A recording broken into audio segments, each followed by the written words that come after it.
نحمده ونصلي ونسلم على حبيبه الكريم أما بعد فأعوذ بالله من الشيطان الرجيم بسم الله الرحمن الرحيم إن الله وملائكته يصلون على النبي يا أيها الذين آمنوا صلوا عليه وسلموا تسليما اللهم صل على سيدنا ومولانا محمد معدن الجود والكرم وعليه الكرام وبارك وسلم صلوا علیہ صلاۃ وسلام علیک یا رسول اللہ صلی اللہ تعالی علیہ وسلم۔ حضرات، ما قبل کے درس میں آپ نے ایمان کے حوالے سے بہت نفیس اور معلوماتی گفتگو سماعت کیا۔ آج کے درس میں اس بات کو بتانے کی کوشش کی جائے گی کہ ایمان کے بغیر کوئی بھی عمل صالح یہ قابل قبول نہیں ہے۔ قرآن پاک کی آیتوں کی روشنی میں اس بات کو ثابت کرنے کی کوشش کروں گا کہ ہم اور آپ کوئی بھی عمل کریں تو اس عمل سے پہلے ہمیں ایمان کی دولت سے مشرف ہونا پڑے گا۔ اس سلسلے میں غالباً قرآن پاک کا 14واں پارہ ہے۔ اللہ ارشاد فرماتا ہے من عمل صالحا من ذکر او انثى وهو مؤمن فلنحيينه حیاتا طیبہ۔ کیا فرمایا؟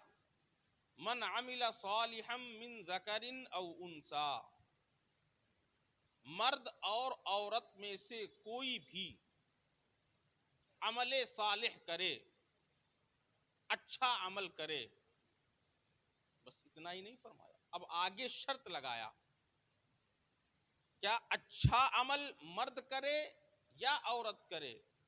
وَهُوَ مُؤْمِنٌ، اس حال میں کہ وہ مومن ہو، فَلَنُحْيِيَنَّهُ حَيَاةً طَيِّبَةً، تو ہم اس کی دنیاوی زندگی کو بہتر بنا دیں گے۔ یہ قرآن کہتا ہے۔ اب آپ اندازہ کریے، قرآن نے یہ نہیں کہا اگر تم زیادہ نماز پڑھو گے تو ہم تمہاری زندگی کو بہتر بنا دیں گے۔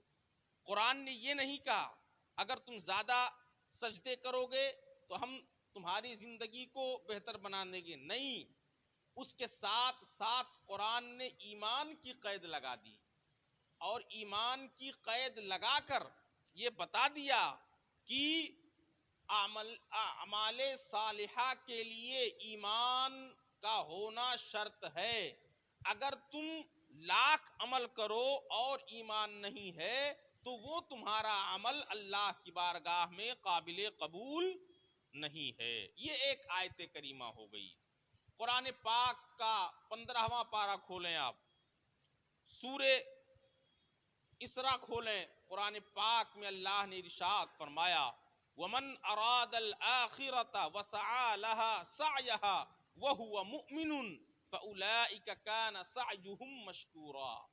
اللہ ارشاد فرماتا ہے وَمَنْ أَرَادَ الْآخِرَةَ، اور وہ لوگ جو آخرت کے لیے ذخیرہ جمع کرنے کی کوشش کریں، وَسَعَى لَهَا سَعْيَهَا، اور آخرت کے لیے وہ کوشش کریں، تو اب یہیں پر اتنی بات نہیں کہا، بلکہ اب آگے سنیے وَمَنْ أَرَادَ الْآخِرَةَ وَسَعَى لَهَا سَعْيَهَا وَهُوَ مُؤْمِنٌ، اب اگر وہ آخرت کی تیاری کرتے ہیں تو اس تیاری کے لیے ان کا مومن ہونا شرط ہے۔ فَأُولَئِكَ كَانَ سَعْيُهُمْ مَشْكُورًا، اگر وہ ایمان کی دولت سے آخرت کی طرف وہ مائل ہوتے ہیں تو ان کا یہ قدم اللہ کے نزدیک قابل تعریف ہے۔ سبحان اللہ۔ آپ اندازہ کریے گا، یہ دوسری آیت ہو گئی کہ آخرت کی طرف توجہ بھی اسی وقت قابل قبول ہوگی وَهُوَ مُؤْمِنٌ، جب انسان مومن ہو، انسان مومن ہو۔ اب ایک بات یہ ہو گئی۔ تیسری آیت کریمہ قرآن پاک کے غالباً 10ویں پارے کی آیت ہے۔ اللہ ارشاد فرماتا ہے من آمن باللہ والیوم الآخر واقام الصلاة وایتاء الزکاة ولم یخش الا اللہ فعسى اولئک ان یکونوا من المہتدین. سب سے پہلے ہی کہہ دیا من آمن باللہ، تمہیں سب سے پہلے اللہ اور اس کے رسول پر ایمان لانا ہوگا، یوم آخرت پر ایمان لانا ہوگا. اب اس کے بعد کہا وَإِقَامَ الصَّلَاةِ، اب اس کے بعد تمہیں نماز روزہ کرنا ہوگا. اور اب اگر تم ایمان لانے کے بعد نماز پڑھتے ہو، روزہ رکھتے ہو، تو اللہ فرماتا ہے فَعَسَىٰ أَن يَكُونُوا مِنَ الْمُهْتَدِينَ، تو یہی لوگ اللہ کے نزدیک ہدایت یافتہ ہوں گے. حضرات یہ تیسری آیت کریمہ ہو گئی.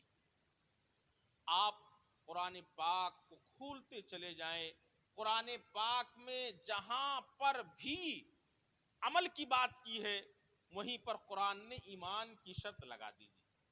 کھولیں قرآن پاک، قرآن پاک کا 16واں پارہ ہے، سورہ کہف ہے. اللہ ارشاد فرماتا ہے ان الذین آمنوا وعملوا الصالحات کانت لہم جنات الفردوس نزلا.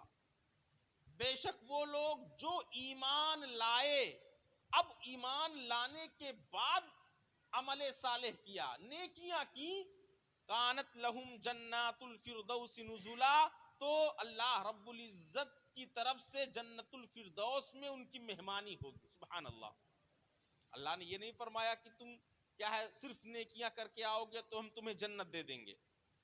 اللہ نے یہ نہیں فرمایا، بلکہ یہ فرمایا نیکیاں تمہاری اسی وقت قابل قبول ہوں گی آمنو، جب تم ایمان کی دولت لے کر آؤ گے، اور جب تم ایمان کی دولت کے ساتھ آؤ گے تبھی تمہیں جنت الفردوس بھی ملے گا. یہ بھی اس آیت سے معلوم ہوتا ہے.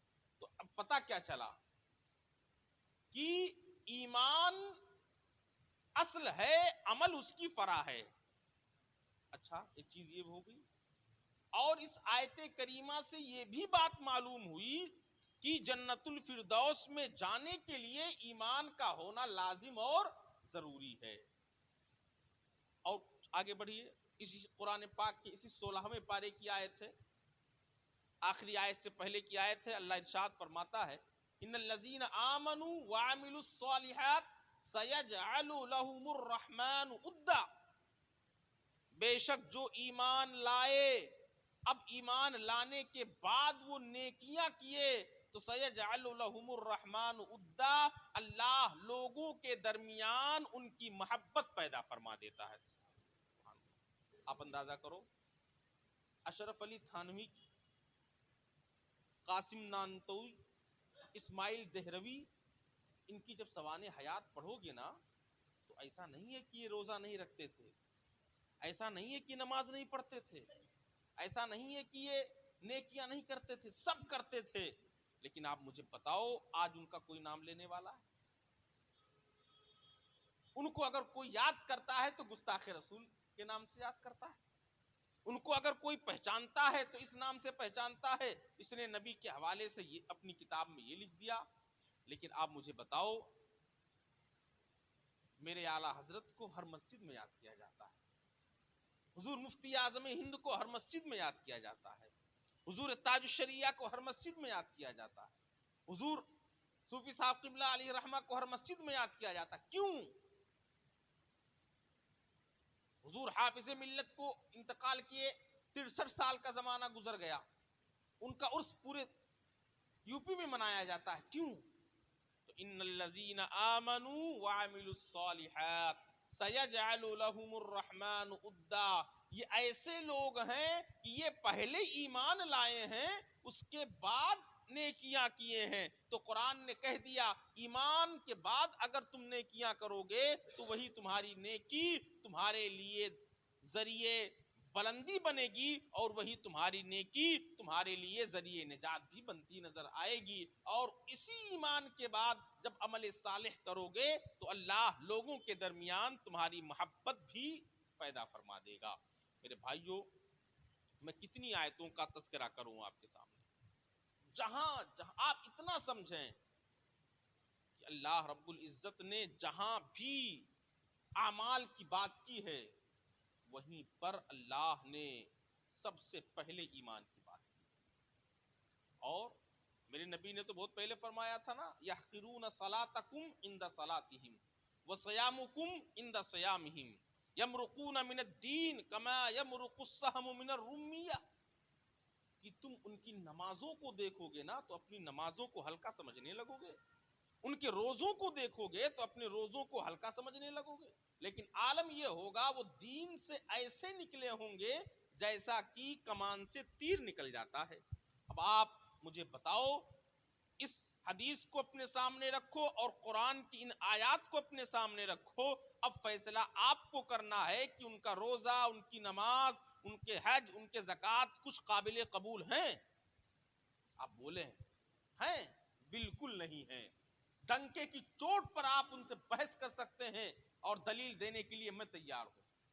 آپ سے بحث کریے کہ تمہارا نہ تو روزہ قبول ہے نہ تو نمازیں قبول ہیں. ایک آیت نہیں، 10 آیتیں، 15 سے زائد آیتیں قرآن مقدس میں اس مضمون کی ہیں کہ ایمان سب سے پہلے ضروری ہے، اس کے بعد عمل صالح.